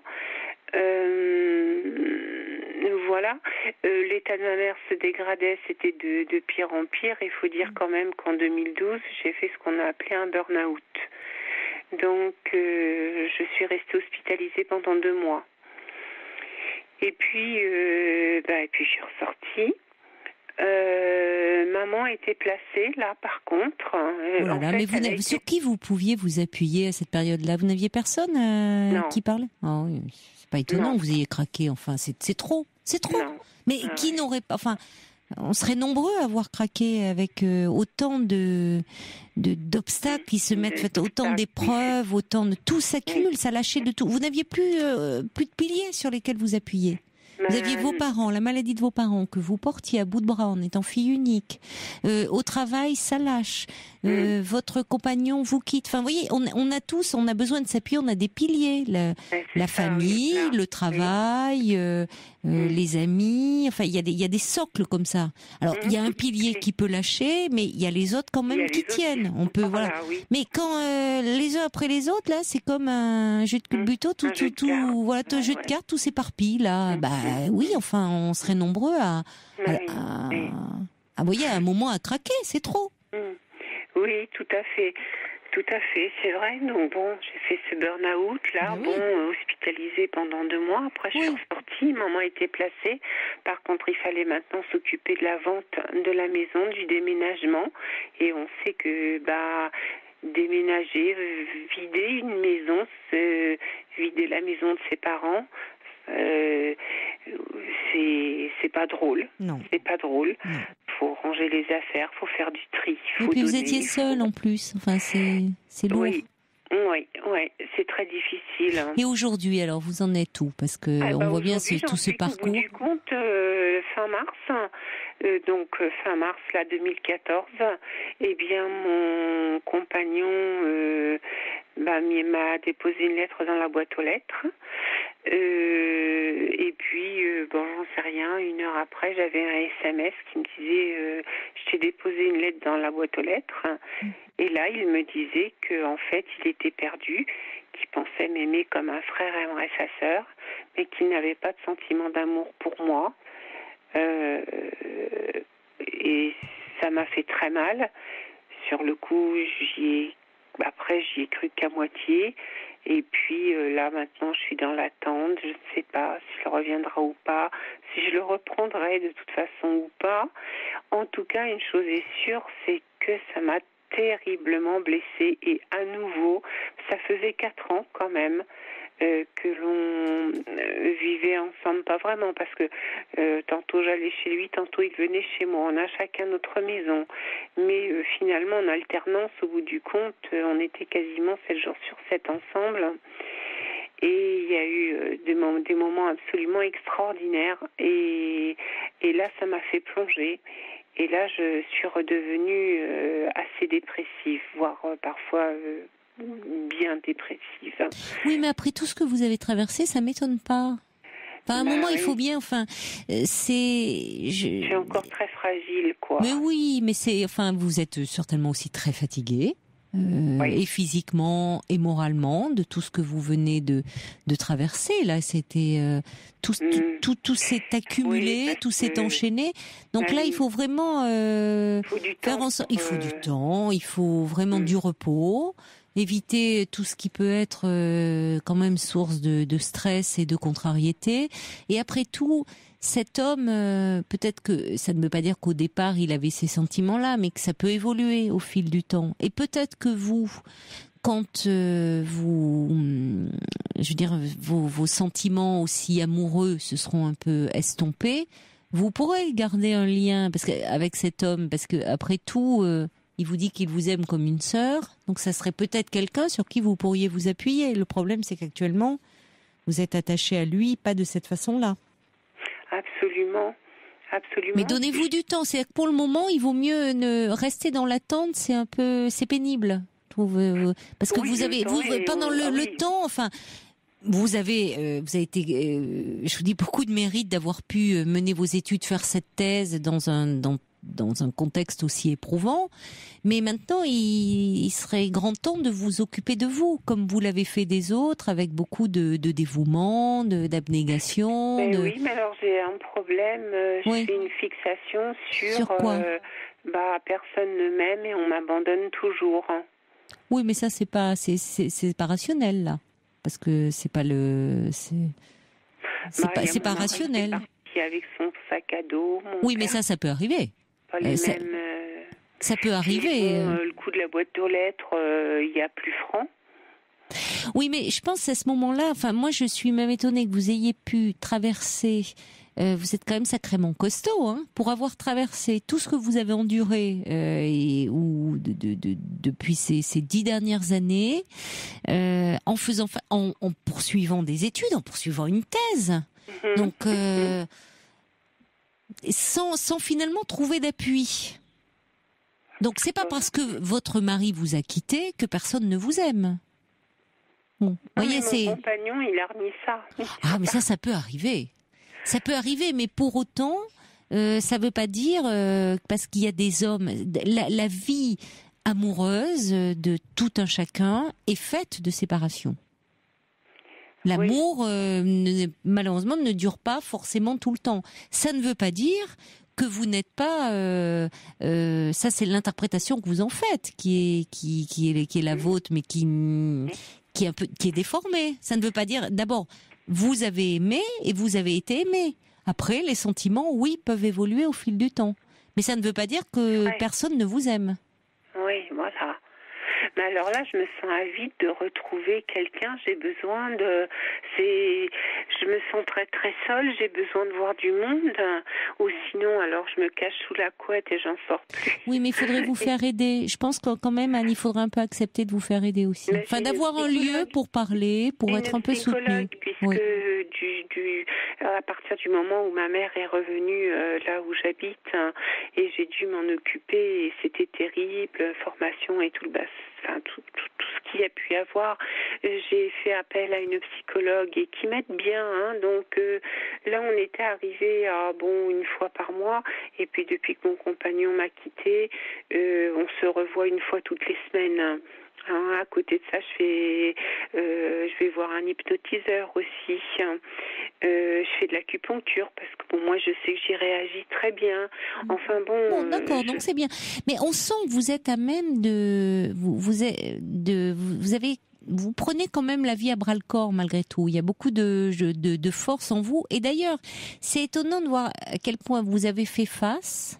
vous ne vous êtes pas effondré par rapport à tout ce que vous traversiez, qui était déjà épuisant.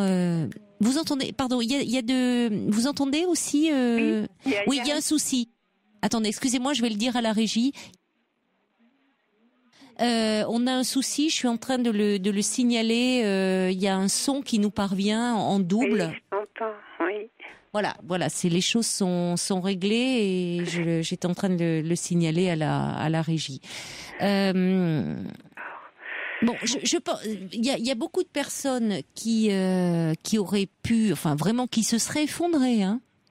Parce que c'est très lourd, physiquement et psychiquement. Hein, vous savez, parfois j'avais un genou à terre et puis je me relevais, quoi, hein, voilà. Bon. Oui, mais si vous voulez, là, vous avez fait face avec beaucoup de courage et c'est souvent, voilà, c'est sur le plan sentimental où du coup vous faites une interprétation très excessive de la situation. Ou comme si ah ben oui, personne ne voulait de vous, personne ne vous aime, voyez, ou alors vous ne voyez pas finalement les énormes ressources que vous avez et le fait que non, et là je voyais donc ce que vous me dites là, je me dis bah oui, on prend et puis on jette, hein. Mais ça c'est très archaïque, oui. Ça fait penser à ma mère, hein, oui, mais ça c'est voilà, bébé, donc c'est quelque chose de plus profond parce que dans les faits, je vais vous dire, Anne, parmi celles et ceux qui nous écoutent, moi y compris, enfin ça, on a tous vécu des histoires comme ça où oui on a ce sentiment, à un moment on est pris, on est jeté, ou on vit des ruptures et c'est douloureux. Ça ne veut pas dire que personne nous aime, hein. Ouais, c'est ça. Vous voyez, c'est le constat que vous faites qui est trop disponible, oui. Mais qui est lié à votre histoire. Donc c'est bien que vous travaillez un peu là-dessus. C'est normal que vous ayez aussi ces moments de découragement, mais en même temps, à côté de ça, bon, vous faites des choses pour être mieux, pour vous sentir mieux, que ce soit avec les séances avec votre thérapeute, l'acupuncture. Est-ce que dans votre travail aujourd'hui, vous avez d'autres perspectives par rapport à cette thèse que vous avez passée? Qu'est-ce que vous faites aujourd'hui? Est-ce que vous pouvez un peu... Professionnellement, oui, j'ai trouvé un poste qui est intéressant. Je travaille. Hein. Je suis en CDI maintenant, à temps plein. Vous avez un entourage amical? Vous avez... non, pas vraiment. C'est une association, un bureau d'élus professionnels de santé libéraux. Donc,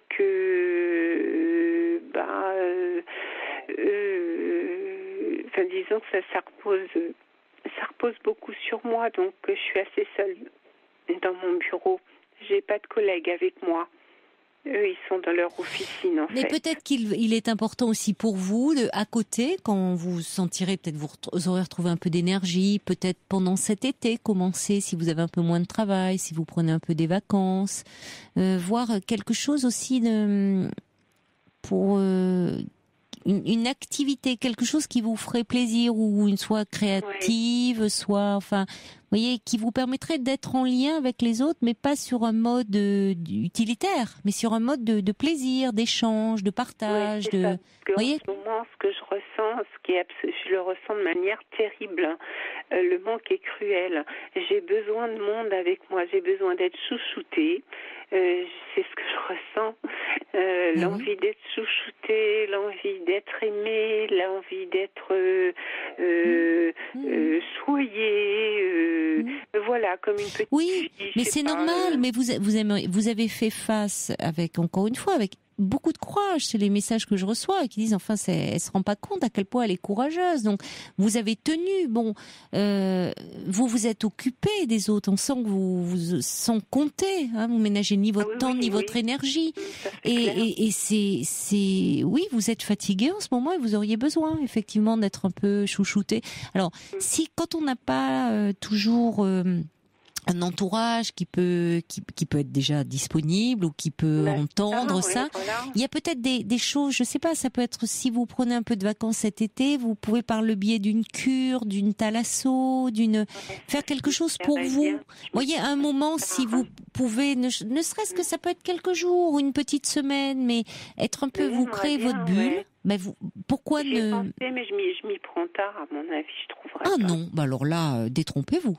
Ah bon? Détrompez-vous. J'ai une amie qui a appelé ce week-end et il y avait de la place. Hein. Oui. Ah oui, vraiment. Ouais. Oui. Et demain. Ah oui, vraiment, renseignez-vous, vous verrez sur toutes les... Enfin, je sais pas, après, ça peut vous plaire. Mais voyez, il y a beaucoup des spas ou dans un bel endroit, dans un endroit qui vous plairait, un environnement. Oui, voilà. Ou pendant une semaine où vous êtes... Voilà, mais ne serait-ce qu'une semaine à fond, comme ça, en se faisant dorloter, rien que Voilà, dorloter. alors ça peut être... C'est pour ça que je pense comme ça, en vous écoutant de la thalasso, enfin, en endroit où vous êtes pris en charge au niveau des repas, de l'hébergement, et où vous avez une équipe qui vous chouchoute. Voilà, c'est des professionnels, mais où vous êtes dans un état, il y a les spas. Alors après, ça dépend s'il y a des lieux comme ça qui sont des spas où ça dépend, où là on est plus dans le massage, dans quelque chose d'encore plus enveloppant, j'y pense, parce que vous dites être un peu comme une petite enfant, être chouchouté dans l'auté. Après, ça dépend ce qu'on aime. La thalasso, il y a ce côté c'est plus tonifiant, plus les spas, il y a le côté plus enveloppant, vous savez, plus les massages. Il y a un côté où on retrouve des sensations un peu archaïques de bébé, finalement, où on est enveloppé dans des serviettes chaudes, dans des, on se réconcilie en profondeur avec son corps, avec des sensations agréables, et d'autant plus quand on n'a pas été un bébé très touché, très caressé. Non, pas vraiment. Donc, si vous voulez, parfois, rien qu'un moment, c'est une petite bulle, ça permet pas, mais ça permet de se dire, de prendre conscience de soi pleinement, y compris sur un plan physique, pas seulement psychique, et de se dire, je vais prendre soin de moi, et me traiter avec douceur et bienveillance. Et vous traiter avec douceur et bienveillance, c'est déjà arrêtez de porter des jugements hâtifs et négatifs sur vous, comme dire moi je suis pas faite pour être aimée. C'est pas parce que vous avez eu une mère qui n'a pas pu être une maman pour vous, attentive et tendre et maternante et bienveillante, que pour autant vous ne pouvez pas être aimé. D'ailleurs, vous l'avez été. Alors après, malheureusement, les hommes vous ont quitté, mais ça arrive à d'autres. Simplement, pour vous, là, vous en faites un constat douloureux qui n'est pas la réalité. C'est ce que dit d'ailleurs Margaret. Elle dit, vous êtes trop fatigué actuellement moralement pour avoir un jugement positif sur vous-même. J'ai envie de dire, pour avoir un jugement objectif, surtout. C'est difficile d'avoir un jugement. On est forcément subjectif quand on parle de soi. Mais pour avoir, finalement, là, vous vous dépréciez. Donc, c'est aussi apprendre à être beaucoup plus bienveillante vis-à-vis de vous, parce que vous vous rendez pas compte de tout ce que vous avez traversé. Enfin, franchement, avec courage, avec beaucoup, vous voyez. Donc, vous avez en vous ce potentiel. Alors que vous ayez envie, d'être chouchouté, je le comprends. Il y a des moments comme ça, et il faut en tenir compte et vous donner les moyens de pouvoir, si vous le pouvez, en tout cas, un peu au niveau temps, au niveau matériel, dire, même si c'est un petit temps qui vous est donné, une petite bulle, rien qu'à vous. Oui. Ah oui, ça me plairait beaucoup. Vous avez besoin, c'est ce que dit Brigitte, elle dit, qui pourrait vous apporter de la douceur, de la bienveillance, des amis, ou essayer d'en chercher de nouveaux éventuellement. Là, on a besoin de chaleur humaine dans ces moments-là, tout simplement. Absolument. Voilà, de chaleur humaine, d'échange. Mais pour ça part par se repartir un peu sur soi et dire, je m'accorde ça parce que il y a des êtres comme ça qui nous sont précieux. Il y a des, puis dire si ça commençait par moi, voilà. Exactement, pour une fois. Oui, pour une fois, exactement. Je suis bien d'accord avec vous. Pour une fois, vous allez être en vacances prochainement, vous allez pouvoir. Là déjà, je suis arrêtée encore. Non, pas encore. Je suis arrêtée une semaine. Parce que j'étais très très dépressive, très basse tension, très très mal suite à la rupture. Je suis arrêtée donc jusqu'au 14 juillet et je pense prendre 1 ou 2 semaines de vacances au mois d'août, première quinzaine d'août. Je vous dis, il y a encore, je suis sûre que vous allez trouver en août. Écoutez, je vais chercher et si je trouve pas, je rappelle demain parce qu'ils sont adorables. Et puis vous leur donnerez des tuyaux, comme ça ils me les donneront. Vous vous rappelez, vous voulez dire Paul et Jeanne ? Oui. Pour qui vous cherchent un centre de thalasso, ils sont bien. Des adresses. Ils vous feront une petite recherche internet, mais enfin il faut quand même qu'ils bossent un peu sur l'émission aussi. Dites pas trop ça, malheureuse, parce que sinon il y en a qui vont dire justement en dernière minute j'ai pas de plan là de vacances ou je sais pas quoi faire, ou au secours Paul et Jeanne, ils vont être branchés, vous cherchez des trucs. J'ai dit une bêtise. Profitez-en avant qu'ils partent en vacances eux-mêmes. Hein. Allez, je suis sûre. Déjà, ça vous fait un projet, un objectif. Dire, allez, visualisez où est-ce que vous avez envie d'être. Comme ça, bon, la Thalasso, c'est de préférence au bord de la mer. Hein. Si vous me dites que vous partez en montagne, vous pouvez partir en montagne avec Claire, hein, faire une randonnée. Mais bon, c'est plus physique. Hein. Ah oui, c'est vrai, ça, il y a Mais Claire, bon, oui. ben oui, il y a Claire, mais trouvez un endroit où vous aimeriez aller, ou si c'est un spa, vous avez, voyez, le choix, c'est pas forcément la mer, un endroit, une bulle comme ça, une petite Oui, une bulle voilà, de parenthèse c'est ça, pour une vous. bulle, Hein, oui, voilà. tout à fait, tout Déjà, à ça va vous fait. faire du bien un peu d'y réfléchir. Et puis accordez-vous ce temps. Dites-vous que c'est normal aussi après tout ce que vous avez traversé, que vous soyez fatigué, pour repartir de bon pied. Et puis peut-être, je vous dis, en ayant quelque chose de plus de l'ordre de l'échange, du partage des amis. On n'en trouve pas comme ça. On en trouve, mais vous pouvez vous rapprocher de gens. Voilà. Alors donc, ça veut dire que pour la rentrée, il faut essayer de sortir un peu de cette solitude. Oui. Hein, d'accord.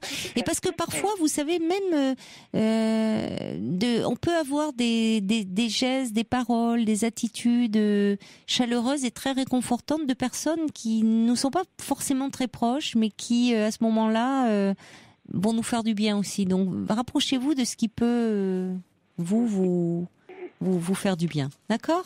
Oui, oui. Allez, vous allez un peu essayer de vous occuper de vous pendant. Tiens, il y a Yvan qui dit en Bretagne. Ah oui, avec un prénom pareil, hein. Il vous suggère la Bretagne. C'est bien vivifiant. Il a raison. Il a raison. Allez, je vous embrasse, Anne, et passez j'espère, un peu de bonnes vacances. Au revoir. Merci beaucoup Au revoir. pour votre émission. Merci pour tout. Au revoir, Anne.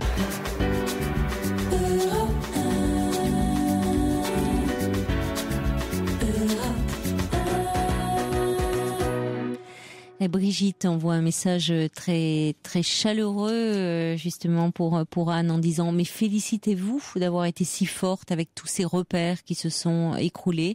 Il est bien temps de penser à vous, à vos besoins que vous exprimez d'ailleurs très clairement. Bonsoir Pascal. Bonsoir Caroline. Ça me fait très plaisir de vous parler. Mais moi aussi. Et je vous appelle pour que vous puissiez me donner votre avis et puis m'apporter toute votre clairvoyance dans ma situation. Alors, ma situation, quelle est-elle ? Je suis actuellement dans une situation de rupture avec une femme que j'ai connue il y a 8 ans. Oui. Et donc c'est elle qui est partie, elle vous a quitté ou c'est vous qui êtes partie ? Non, c'est elle qui est partie, mais en fait c'est une pseudo-rupture. Je vais m'expliquer. Oui, dites-moi. Je vais m'expliquer. C'est quoi une pseudo-rupture ? Parce que c'est un petit peu plus compliqué que ça. Ah oui, mais donc, parfois, oui. Donc en fait, on a tous les deux encore énormément de sentiments l'un pour l'autre. En clair, on s'aime. Oui. Bon, alors tout n'est pas perdu. Non, tout n'est pas perdu.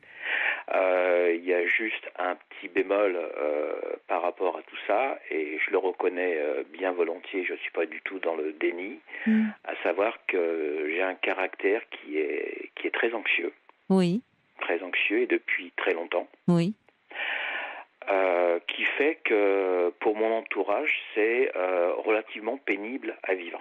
Oui, et oui, c'est un peu stressant. C'est stressant, c'est fatigant, je suis quelqu'un qui va à 200 à l'heure, et pour des gens qui aiment vivre, je dirais, entre guillemets normalement, il y a un décalage qui s'opère. Notamment pour votre compagne, là, pour cette femme qui partageait votre vie. Compagne qui a saturé, et qui m'a dit, écoute, fais quelque chose parce que moi je n'en peux plus. Tu es quelqu'un d'adorable, tu es quelqu'un de très généreux. Ça n'empêche pas. Tu es quelqu'un d'adorable, de très généreux, je t'aime, mais n'empêche que pour faire court, tu me pourris la vie, quoi. Oui, parce que pour un anxieux, il y a toujours la vie, on la contemple toujours sur fond de danger. Qu'est-ce qui va arriver ? Qu'est-ce qui va ? Enfin, on est toujours dans une vigilance, aussi. Et puis dans l'interprétation. Et qu'est-ce qui pourrait arriver ? Oui. Il y a toujours l'anticipation. On dit l'anticipation anxieuse d'un événement qui pourrait arriver et forcément et qui n'arrive pas. Non, mais je suis qui n'arrive pas souvent. Forcément, en tout cas. Exactement. Oui. Hein ? Et bizarrement, la seule chose dont on est sûr qui va nous arriver, c'est qu'on va mourir. Oui. Ça pour tous. Oui. ça devrait nous rendre anxieux, et là la probabilité est de 100%, et pour autant on n'est pas forcément anxieux par rapport à non pas cette éventualité, mais à cette certitude. Non, pour des choses d'ailleurs qui, au final, enfin, quand on peut prendre un peu de recul, ou que l'événement est passé, ou que la situation, on a pris un peu de distance par rapport à ça, on se rend compte, c'est-à-dire, c'est vrai que parfois c'est complètement disproportionné par rapport à... Tout à fait. Mais tout devient, c'est comme vous dites, il y a un caractère aussi, hein. C'est comme ça. C'est un tempérament. C'est un tempérament. Ouais. Alors bon, j'ai vu un psychiatre dernièrement qui était bien embêté par rapport à moi, qui a posé un diagnostic avec plein de points d'interrogation. Bipolarité, point d'interrogation. Alors j'ai été voir sur Google un peu tout ça, hein, parce que je sais pas, moi je suis pas médecin. Mais pourquoi? C'était que vous avez fait des épisodes dépressifs et des moments où vous étiez très. Mais avec alternance de moments où vous étiez extrêmement exalté, survolté. Non, simplement très abattu de cette rupture amoureuse, que je dirais que tout le monde a à peu près vécu une fois dans sa vie. Oui, mais il y avait un événement déclenchant. Comment? Il y avait un événement déclenchant, c'est-à-dire la rupture amoureuse. C'est normal d'être triste après une rupture. Claire. Donc j'ai eu l'occasion de voir un psychiatre qui a posé sur moi un diagnostic qui est plutôt bizarre, avec bipolarité. Alors je me suis renseigné, type 5 cyclotimique. Bon, soit. Mais est-ce que vous y alliez, vous, quelle était votre attente quand vous êtes allé voir ce médecin psychiatre? C'était dans le cadre d'un sevrage médicamenteux pour en fait me passer de ma petite pilule le soir pour dormir. Vous prenez un somnifère ou un anxiolytique?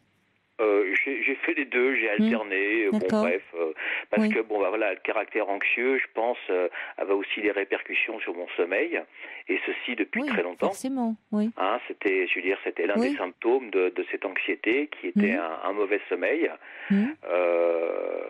plus des journées où je pouvais être calme, mais aussi je pouvais être aussi comme on dit, un peu speed, quoi. Agité, oui, parce que l'anxiété peut créer un état d'agitation interne et qui se traduit par une hyperactivité. Qui fatigue bien l'entourage. Sûr, oui. Qui fatigue oui, mais ça n'a rien à voir avec la bipolarité. Enfin, pas forcément. Mais au-delà de ça, je me demande, ça dépend quelle est votre demande, parce que ça sert à quoi d'avoir éventuellement un diagnostic, comme on vous dit, hypothétique, il est même pas sûr, il vous dit, c'était pas ce que vous alliez chercher, vous? J'y viens. Oui. Sachant que l'autre diagnostic qui a été posé, alors j'ai été voir dans Google, je me suis renseigné, c'est trouble anxieux généralisé. Soit. Oui, mais ça n'a rien à voir. Hein. Non, je sais que ça n'a rien à voir. Mais moi, alors Google, c'est pas la panacée, mais il y a aussi quelquefois des psychiatres qui écrivent des choses fort intéressantes et fort à propos. Je me retrouve plus dans ce diagnostic que dans un diagnostic de bipolarité où là je me retrouve pas. Que ça soit là on n'est pas là pour parler technique, mais les bipolarités, il y a type 1, type 2, type 3, type 4, type 5. Bref, là je m'y retrouve pas trop. Mais c'est à un moment, il y a une anxiété qui est contraignante parce qu'elle vous fatigue beaucoup, parce qu'elle a des répercussions telles que elle me fait souffrir. Elle vous fait souffrir. Votre compagne en souffre aussi.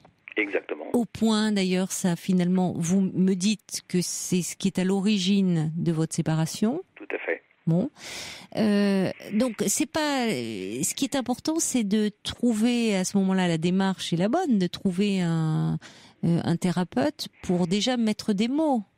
D'autant plus que vous semblez être à même de le faire.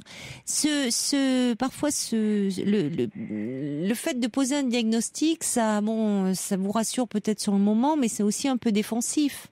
Parce que j'ai envie de dire, oui, d'accord, ok, alors la personne, elle est bipolaire ou elle souffre d'un trouble anxieux dépressif, alors d'accord, on a un diagnostic. Mais ça ne dit rien de ce que vit la personne, de son ressenti, de son histoire. Ben oui, et après on fait quoi?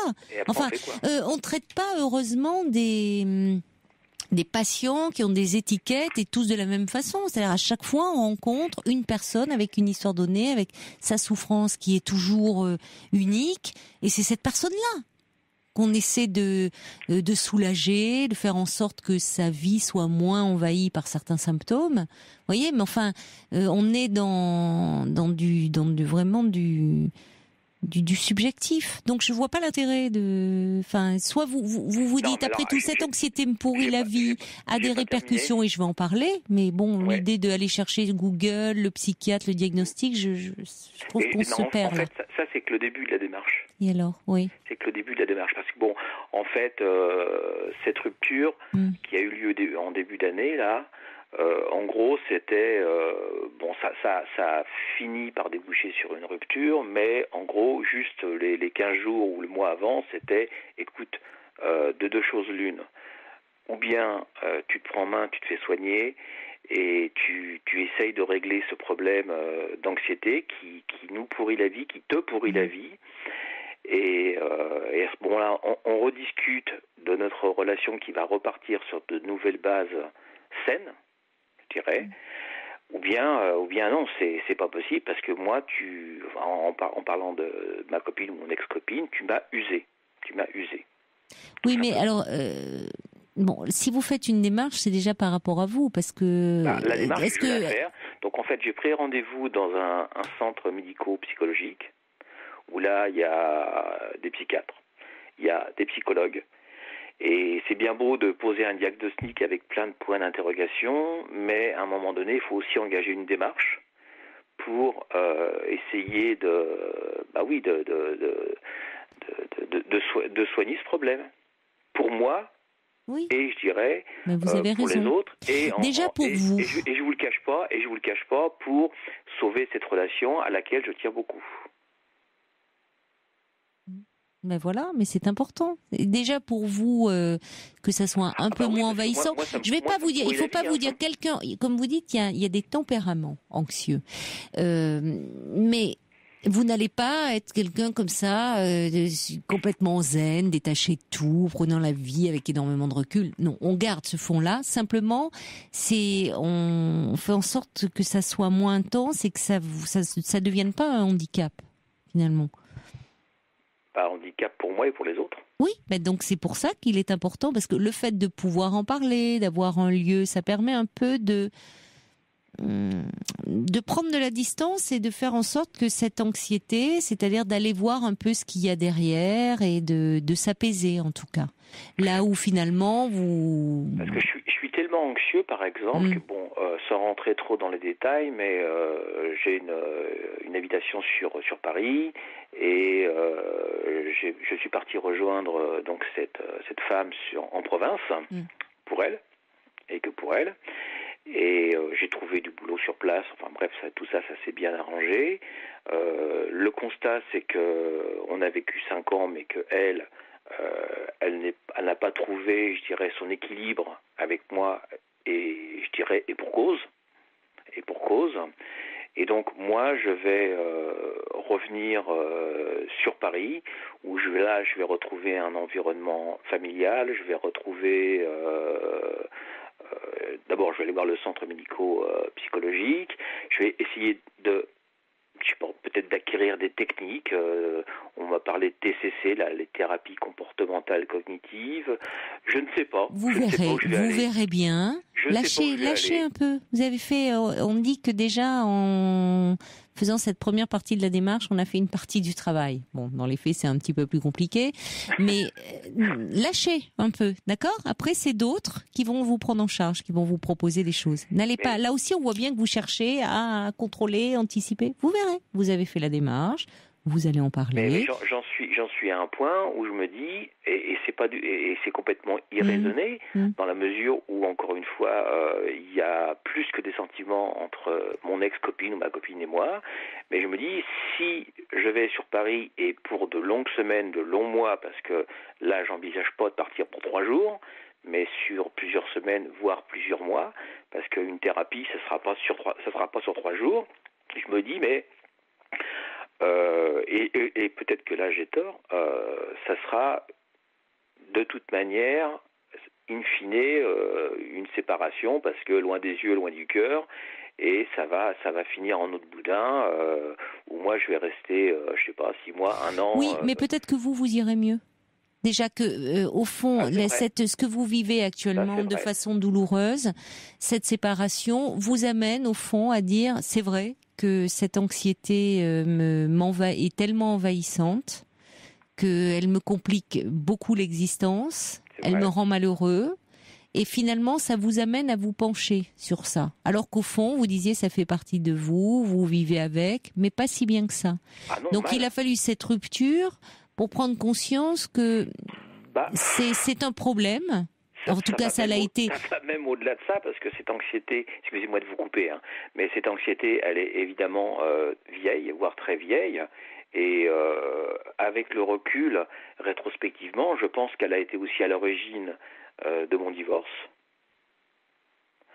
Elle a été à divorce après 17 ans quand même. Elle a été à l'origine d'une autre séparation et j'en suis à ma troisième séparation parce que les gens, ressentent très fortement effectivement le caractère. Alors maintenant, j'ai envie de dire, parce que le travail démarra quand au-delà de cette anxiété, vous allez reprendre, vous parler de vous. Et pas seulement de votre symptôme, parce que là vous me parlez que de votre symptôme, de vous, de votre histoire, de qu'est-ce qui fait, voilà, de tout un contexte. Mais oui. Vous vous définissez pas uniquement par rapport à ça. On se résume jamais à son symptôme. Le symptôme, c'est peut-être la conséquence de quelque chose. Exactement. Voilà, c'est quelque chose, c'est un bon compromis. On trouve finalement. Et cette solution-là, le symptôme est un langage à part entière. Donc, ce qui est bien, c'est qu'à un moment, quand on rentre dans la thérapie, on parle de soi et on lâche un peu. Et peu importe finalement ce que l'on est et comment.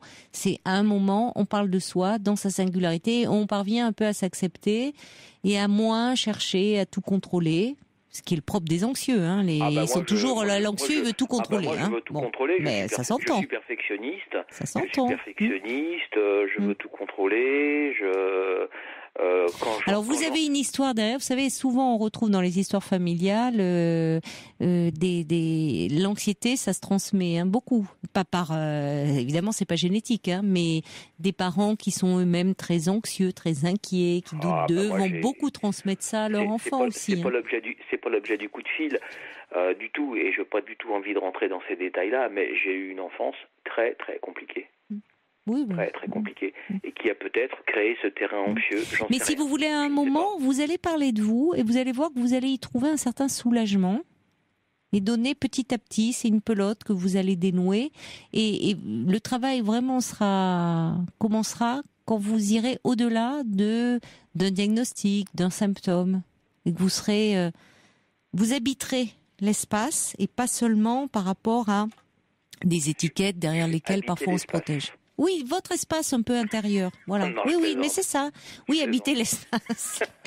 On reste sur terre, rassurez-vous. Moi, je me contentais de la terre jusqu'à présent. Je vous envoie pas. Ah ben, vous savez, maintenant, c'est très tendance les voyages dans l'espace. Mais rassurez-vous, je suis pas en train de me déconnecter. Je suis pas partie dans la 4e dimension. Bon, allez. Reposez bien déjà, vous avez fait un bon pas en avant et l'important c'est que ça vous fasse un peu moins souffrir. Vous avez bien fait de faire cette démarche. Dites-vous ça. Et puis vous verrez après. Peut-être que cette femme, si vous avez des sentiments, vous pourrez renouer. Peut-être, on ne sait pas. Alors, l'important c'est que déjà vous serez plus apaisé. Voilà, l'essentiel il est là. D'accord ? En fait, c'était un peu le deal de ma copine. Oui, mais on fait pas une thérapie par rapport à un deal. Tu commences par te retrouver toi, et quand tu te seras retrouvé toi, notre couple ira forcément mieux. Oui, mais parfois, finalement, le couple, elle vous a connu, vous étiez anxieux. Peut-être que si vous êtes autrement, elle aussi, elle sera déstabilisée. Alors, on n'en est pas là. Vous commencez par vous. Vous sentirez mieux. Je veux pas que ça déclenche de l'anxiété chez vous. Ah oui, parce que si vous me dites ça va. Non. Vous le faites pour vous et vous commencez déjà un travail. On le fait avant tout pour soi. Vous avez raison, en tout cas, de l'entreprendre. Bonne chance. et bonnes vacances. Au revoir Pascal. Un petit message d'Emma pour Pascal qui dit: je me reconnais parfaitement dans ce que vous dites. Faites du sport, aérez-vous l'esprit, vous vous sentirez mieux. Les diagnostics, les médicaments ne vous résument pas. Et une bonne analyse, faites-vous confiance. Vous avez raison Emma, le sport, effectivement, se défouler dans quelque chose, une activité physique, fait beaucoup de bien aux personnes qui sont anxieuses. Un petit mot pour vous dire avant qu'on se quitte, n'oubliez pas, demain on se retrouve, mais à partir de minuit, 2 heures avant, grande soirée sport sur Europe 1. Je vous embrasse, très belle nuit à vous.